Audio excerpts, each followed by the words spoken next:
Hello, everybody. It's me, Lemoni, and I'm here today with my friend Urs. And today we have something a little bit special for you, something new, something that maybe gets you going. And we're going to be talking New World. We have this new series where we're going to talk through some topics each week, and we're going to call it the New World Report.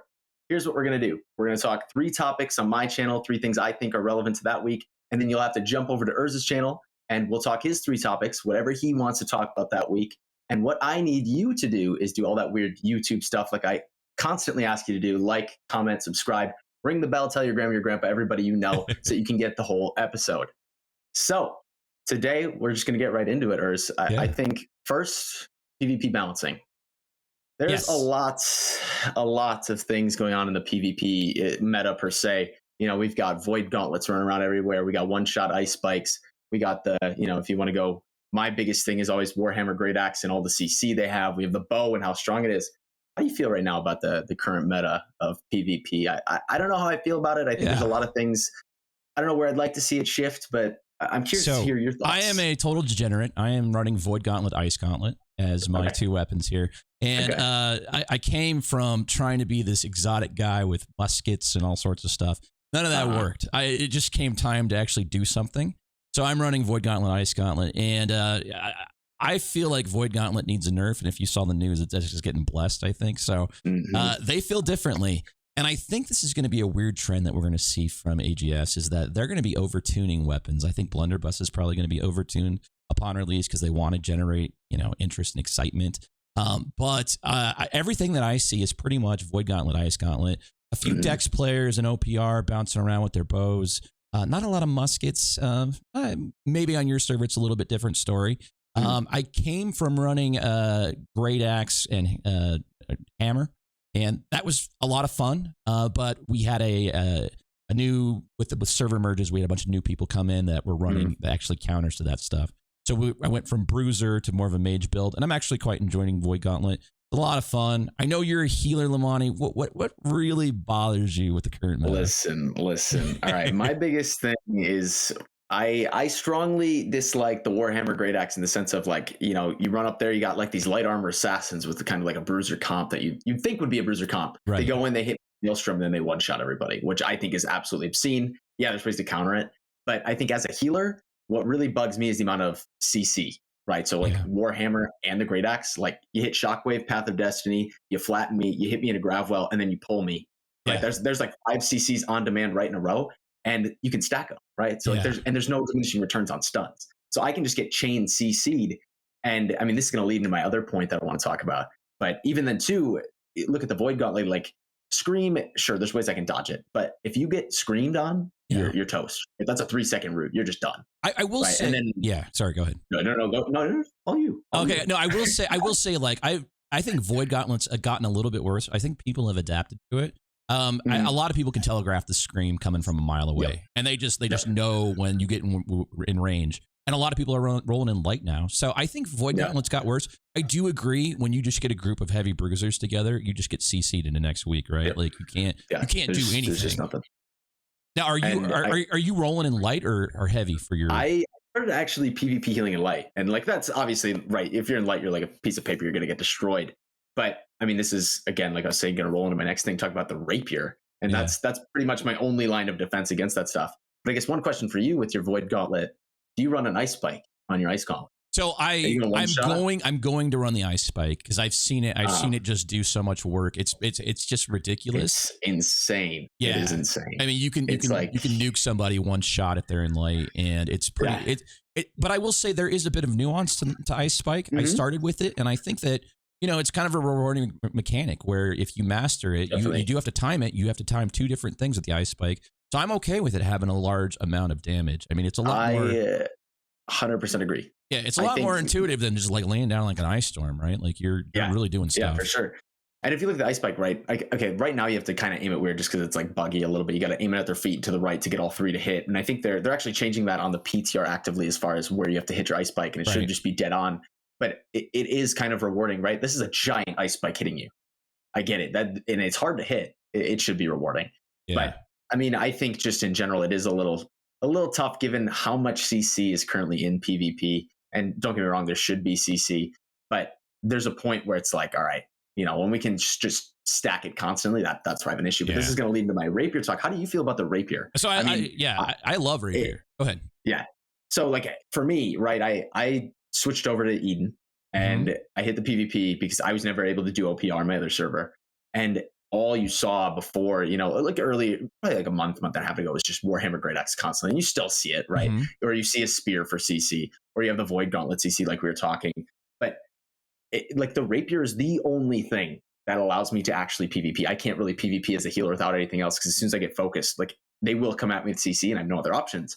But then there's the other side of the coin of pretty much the entire other population that isn't a healer and doesn't use a rapier hates the rapier because of how much it like flexibility it gives you. Yeah, it's the ultimate escapability weapon. Like it's just, it has 3 evasive moves. The little spin around, I don't know what it's called, the dagger thing. Yeah, I don't even know how to say. And then you got riposte, and you have the evade move. I don't know. For a guy that I think it's a necessary thing. A lot of people just get so frustrated, like people in my guild be like, oh, I'm not chasing the guy with the rapier. It's just like you either condition yourself to just not chase those guys, or you learn to deal with it. And I don't know. I think it's a necessary thing for people that are like healers. Like I think I saw the heal life staff rapier on your channel actually. I don't know if did you make that video? Maybe. I did. I watched it on your channel and I was like, this is pretty genius. It's like it's the only way I've been able to survive in PvP. Yeah. Like it's you try anything else, you will just get stunned. And so I guess kind of wrapping this point up, but how do you think the rapier's in a good spot? Do you think it needs any changes? I love the rapier for what it is. I actually don't think I think it's just pure evasion moves. And I've never used it for damage. I always just got in and got out. And anytime the moment got too hairy, it was just perfect for that. So I actually was running it in tandem with my Void Gauntlet before switching to Ice Gauntlet, because the guild wanted more Ice Gauntlets, so we ended up switching there. But I still love rapier today. I originally ran it with musket, so huge fan. All right, and I think go ahead. What do you do? You think it needs to be tuned down? I think it's in a great spot, but I know there's a lot of people probably calling, like maybe riposte needs a longer cooldown, because there is like some cooldown reduction components to it, and there's some things you can do with tornado spin, that get some cooldown reduction.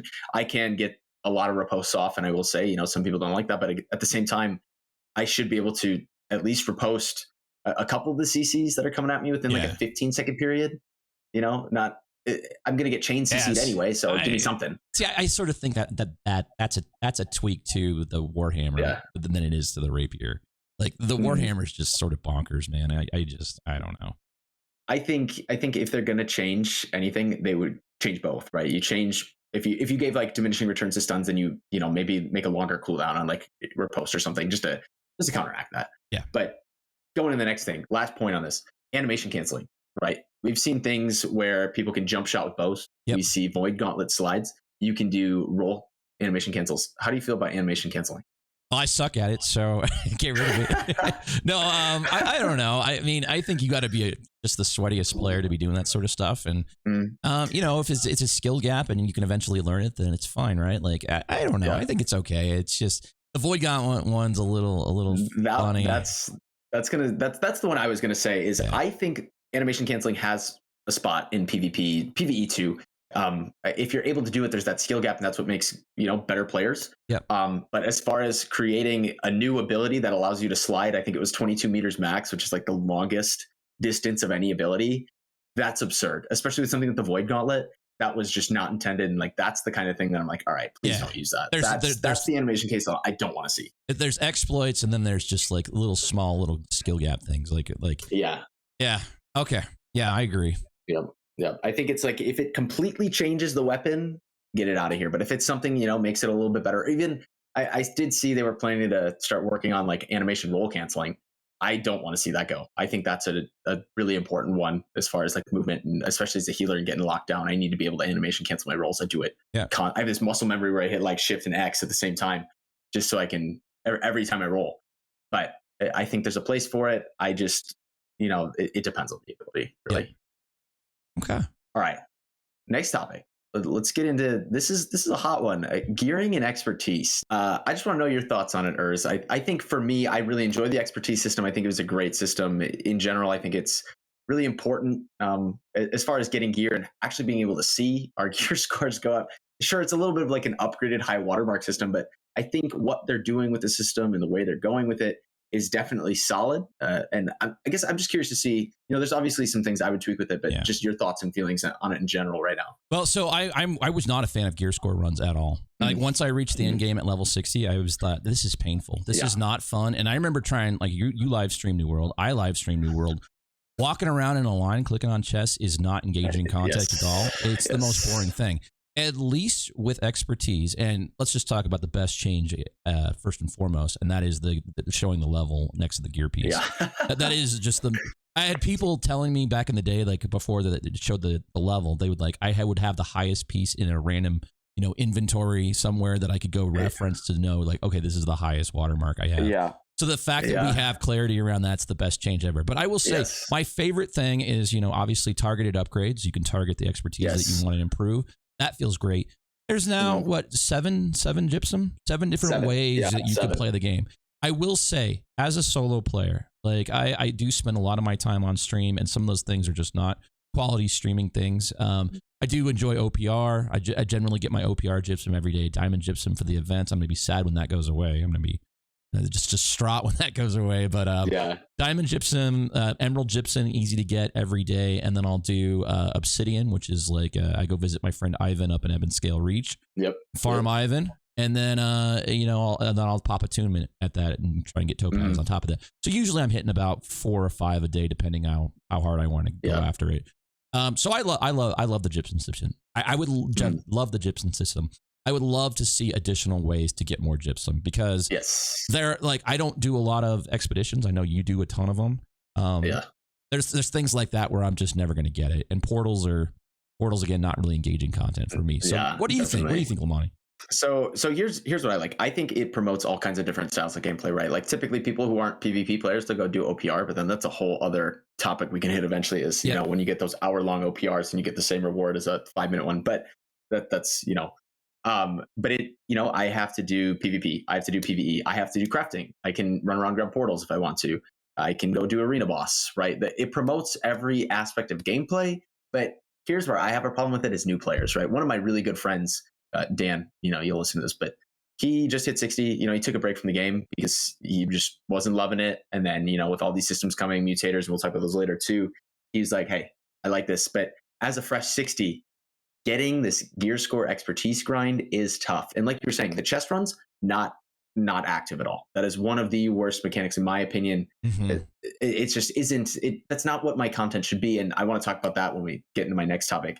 But the system for new players is not like super inviting. It's sure, I get it. It's a grind. And my one thing is with the gear score and expertise increasing with mutators, there's a lot of room, right? Where we have all these players who just hit 500. Now you're expecting them in I'm assuming a week and a half, 2 weeks. Yeah. Now they have to get up to 625, right? And I don't know if, mutators, we didn't necessarily have to increase expertise. I get it. I think it's important too, just because with that system, but it's just not super inviting for a new player, right? You get your seven gypsums, but a lot of those newer players who just hit 500, they're not going to be wanted in an expedition or an arena and doing any of that stuff. And then they're only sitting at 5. And then like you were saying, you remove diamond gypsum once the event's gone. And I do think, they've kind of timed up the end of the winter event with the patch potentially. And I think they're just going to replace it with a different event. I heard somebody data mine something about, getting these daily charms or something. So we'll have to see on that. But I just don't think it's a huge open opportunity for the newer players. And I think the opportunities to actually grind expertise aren't there. And it kind of time gates it in a sense, right? Yeah. And me coming in, I was 590 all armor, right? When it hit. My big ones were getting jewelry, and they did a great job, I think, with fixing jewelry because all of those, they drop out in the world now. But as far as getting weapons, everything like that, it's a little tougher. I just think there's a lot going on as a new player. And we're doing everything we can with my buddy Dan we've just been power running expedition. Right. And he's been getting stuff. He's getting there. But I can't imagine just hitting 60 now and then trying to grind it all solo.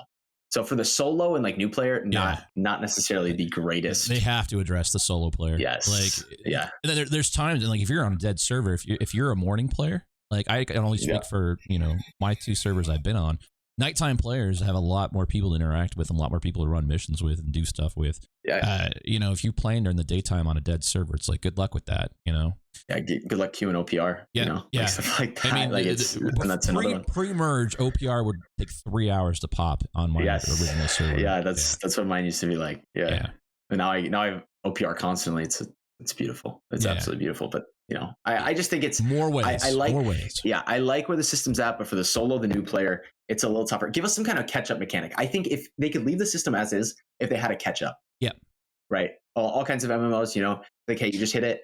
Maybe they'll do something once we hit 625, once that's out. Yeah. And they'll be like, hey, here's a catch up to get you to 560 pretty fast or 550 pretty fast. Something that gives them like that first little boost. Yeah. Because it's tough. It's tough. But other than that, I think just gearing, I think we're in a solid state as far as everything else goes. If you've been a player who's been playing the whole time, you're in a pretty solid spot, but it's just not super inviting for the newer players hitting 60 now. Yeah. I see these guys with 590s across the board. I'm like, dude, how? Yeah, that is a lot of work, man. That is a lot of time. I'm close. I'm at 587 on my earring. Otherwise, I'll have all my stuff 590, not my shield. And I think it's like I've hatched it 588 and one other thing at 588. But we're almost there. But it's congratulations, even for me. Man. It's been a grind. I just can't imagine. I just found gear score runs just like the worst type of content. Yeah. So. And so let's leave that into our state of the end game. Yep. That is one of my biggest gripes with the game is. So I am mainly, I have a huge WoW background. I'm mainly a PVE player, competitive PVE, and that's what I love. And that's why I'm so excited for mutators. But right now, if you are a player who doesn't PvP, here's your end game progression. You hit 60, you're 500. You can go get your gypsums for the day. What are you going to do? Well, in most other games, you're going to grind dungeons. You're going to grind, our expeditions. Not in this game. It's not really worth to really do the expedition runs until you're 590 because you want to hit your legendaries from there and you don't want to waste keys. And there's the whole, you got to buy into the key system. Yep. So I will say, if you have friends who are 60, we're carrying Dan through stuff, right? Mm-hmm. Well, not carrying, gear isn't that huge in all honesty, as far as the 500 to 600, the amount of stats you get.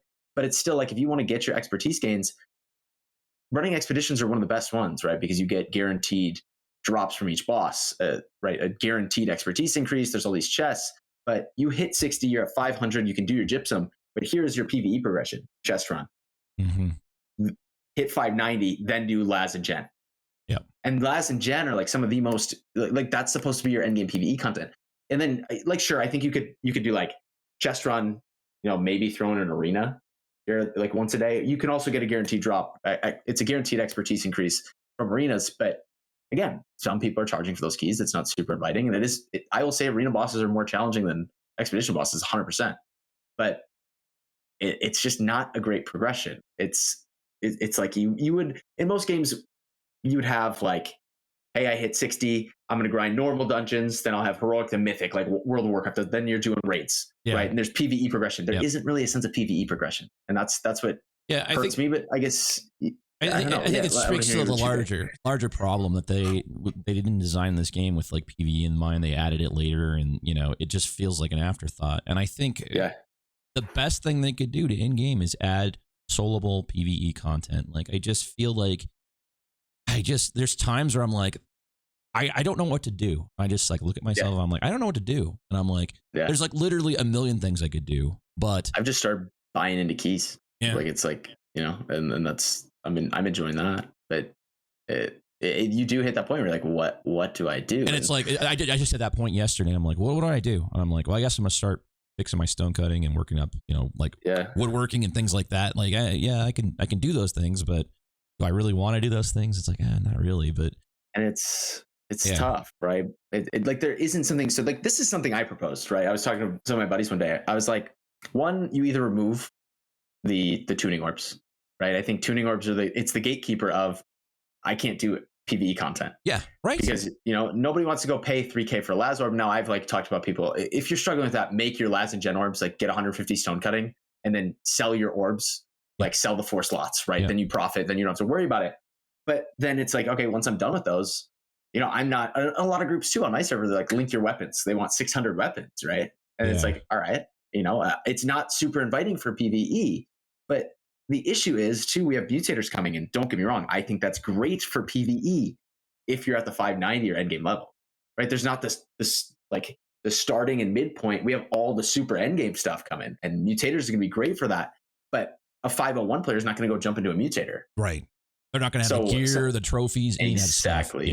Yeah. And I think something I think would be absolutely incredible to see is either one, remove the keys, or two, keep the keys for Laz and Gen, but do a progression system. Okay.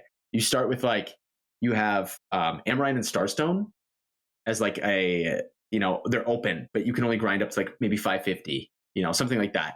And there's like a level 60 version. Then you have depths, and that'll allow you to get to like 575. Right. Okay. I see what you're saying. 580. And then you go to like Dynasty, right? And then you can get like that 575 to 590. And then you're in those Laz and Gens, which should be treated like your super endgame expeditions. Just something like that. Obviously, you can get into everything, but I think it'd be really cool to see you add in these expeditions we've seen before, but give them a level 60 version that doesn't require a key, or maybe it does require a key, but it allows people to grind more expeditions, not having to pay 3,000, 2,000 gold at a time to get in, and gives them another option of PVE progression, right? So it's not just chest run. Yeah. It is, I can now do Starstone, Amarine, then I just progressed through everything, and now I'm at last gen. New players, and then I have mutators. New players don't have that kind of money either to spend 3,000 to. I mean, that's just new players are like trying to get their gear sorted. Like, I don't know, man. I think that's a reasonable way of doing it. Like as I mentioned, like I switched to stonecutting just now because I would not pay the price of admission. Exactly. It was just too much. I'm like, no, I'm going to just do it myself. I'm going to make my own orbs. Exactly. So, anyways.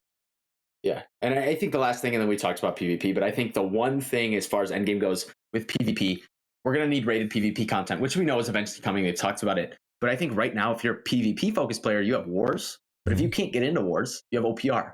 But what's your bonus for OPR? Yeah. Right? You can do a 5-minute OPR, you get your Ruby Gypsum, you get a cache of 3 OK items, you get some gold Smazoth. Yeah. But then I can sit in that same OPR and then it lasts an hour. Yeah. And I don't get anything different. We're gonna talk. We're gonna talk about the problem with wars on my video because I got a lot to say about that. Yeah. But I think just making PvP like OPR specifically more worth it is one of my big things. Yep. But, absolutely agree. I mean that is all I have for topics. Well, I appreciate you having me. I appreciate you having me, man. Well, hello everybody. I appreciate you being in here. As always, go head over to Urz's channel for the rest of this. Like, comment, subscribe, ring the bell on both the channels, and we will see you over on Urz's channel.